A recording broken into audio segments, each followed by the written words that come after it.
Subscribe channel KSTV sekarang juga ya.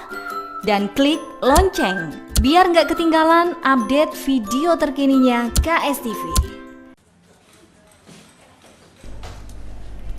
Menyusul adanya kasus kosmetik dari berbagai merek ilegal yang berhasil disita polisi dari dua tersangka berinisial AS, seorang perempuan berusia 33 tahun, warga Dusun Talok, Desa Pojok, Kecamatan Garum, dan AL 25 tahun, warga Desa Sidomulyo, Kecamatan Selorejo, Kabupaten Blitar, Kapolres Blitar AKBP Anisullah M. Rido menghimbau warga masyarakat untuk berhati-hati saat membeli kosmetik, agar terhindar dari kosmetik yang membahayakan kesehatan.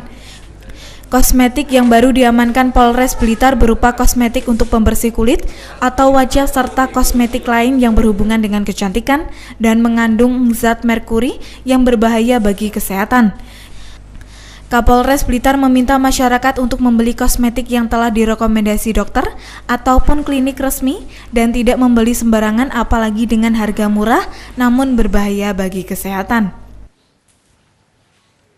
Dengan maraknya kita menghimbau untuk menggunakan kosmetik yang rekomendasi dari dokter.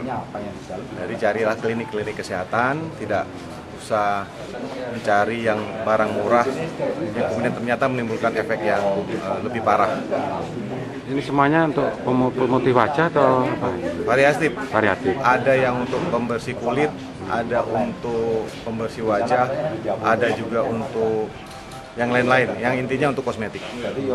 Tapi kita harus lihat juga kandungannya, lihat rekomendasinya, lihat yang lain-lain itu apa kontennya.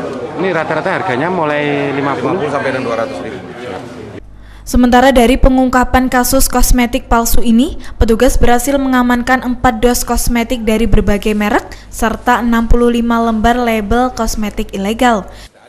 Kosmetik palsu itu dijual ke sejumlah rumah kecantikan melalui media online dengan harga antara 50 hingga 200 ribu per kemasan tergantung ukuran. Dari Blitar, Yudhistira, KSTV. Subscribe channel KSTV sekarang juga ya. Dan klik lonceng, biar nggak ketinggalan update video terkininya KSTV.